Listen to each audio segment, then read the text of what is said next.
Ba't mo nilagyan ng slime yung damit ko? Bakit mo po nilagyan? Gusto mo nito? Gusto mo po? Beautiful alis pa.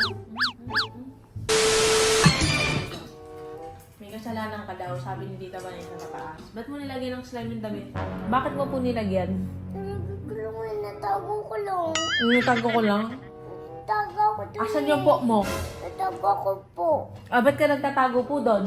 Nakita ko lang siya. Oh, sit ka lang dito. Makakita niya ang video mo. Gusto mo nito? Gusto mo po? Tignan mo si Nana. Higop. Hindi kasalanan ka eh. Bawal. Bakit ka nakasmile? Kailangan ba nakasmile? Stop. Sarap, di ba? Sarap po ba? Natik mama po. Ano yung lasa po? Orange juice. Hindi po orange po. Sarap na. Yum, yum. Sino Bawat naman? will you say to nanay? Sorry po. Kailangan nakasmile. What will you say to nanay? Sorry po. Sa susunod, huwag ka na po magtatago sa cabinet ni nanay, ha? Go. Sarap. Kawawa naman si Ina. Nay. Kawawa naman yung anak ko. Ganda naman. Hindi beautiful alis pa. Parang manita. Sige na. Mukha mo si Tatay Aaron mo. Wow! Sarap, di ba? Oh, tama na yun, tama na, tama na. Akin na yung tira. Ikaw yan to. Akin na, akin na. Ikaw yan na to, okay? Ikaw yan na to. Thank you, Nay. Thank you, Nay. Tama na, okay? Honest na. Hindi mo yung mo, oh. Hindi na maano yung chan mo, eh, oh.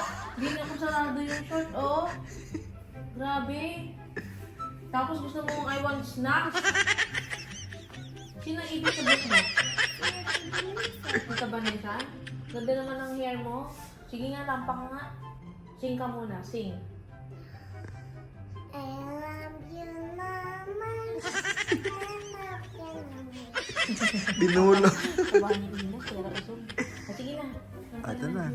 Yay! What will you say to nanay? So, thank you po. Makain lang yun. Makain na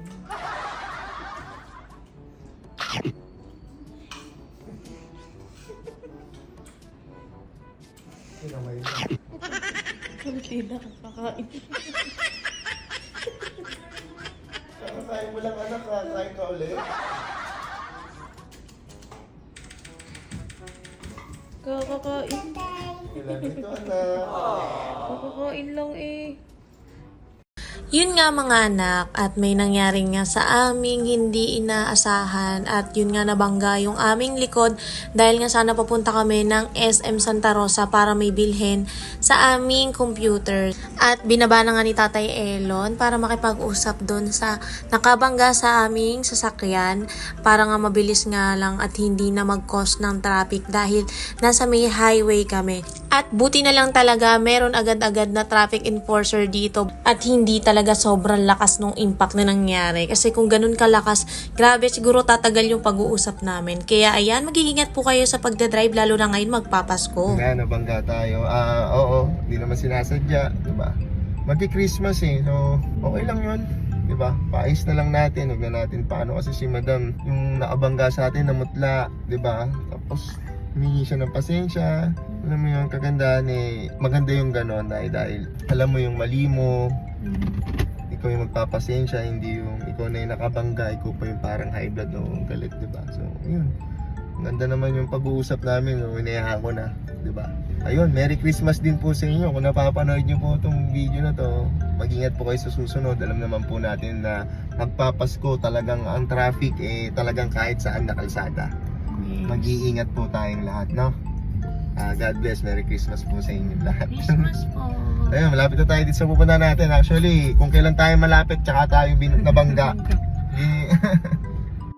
Nabili na nga namin ang pakay namin dito sa may SM at ito nga si Baby Ina. Talagang niyayaya si Tatay Elon maglaro. Sabi ko nga kay Baby Ina, next time na lang dahil gagabi na kami at may work pa kami ni Tatay Elon. Guys, ang binili lang naman namin dito sa SM ay yung headset na kailangan namin pag every magla-live stream kami. At si Baby Ina, takbo dito, takbo doon dahil nga parang akala mo ngayon na naman siya nakalabas papunta dito sa mall. Inaya na nga namin si Baby Ina para mag-ice cream dahil nagkikrave din talaga kami dalawa ni Tatay Elon mag-ice cream. Kaya't buti nang may nadaanan kami. panganay ko. Oo, tayo, pag lagi tayo nadaan sa urban. Kasi si Tyrone niya, napakailig din sa ice cream eh. Nalala ko tuloy yung anak ko, panganay ko. At syempre dahil nga nasa mall kami, hindi talaga may iiwasan ditong may makikita si Baby E ng mga sale na toys dahil nga magki-Christmas. Kaya't ayan, dinaanan na nga namin at may gusto nga daw siyang bilhin. Nako, Barbie na naman ang gusto kahit sobrang dami na ng Barbie sa bahay. At ito nga si Baby E namin, nakita pang stuffed toy daw na gusto niyang bilhin at talagang kinukulit niya kami dalawa ni Tatay Elon at hindi siya matahimik. Talaga itong batang to. Napakarami mo na anak stuffed toy at yung iba nga idodonate natin sa Christmas. Saan po yung pera mo? Pambili mo niyan? Sipag mo. Sa bag ko? Wala akong dalang pera, lo.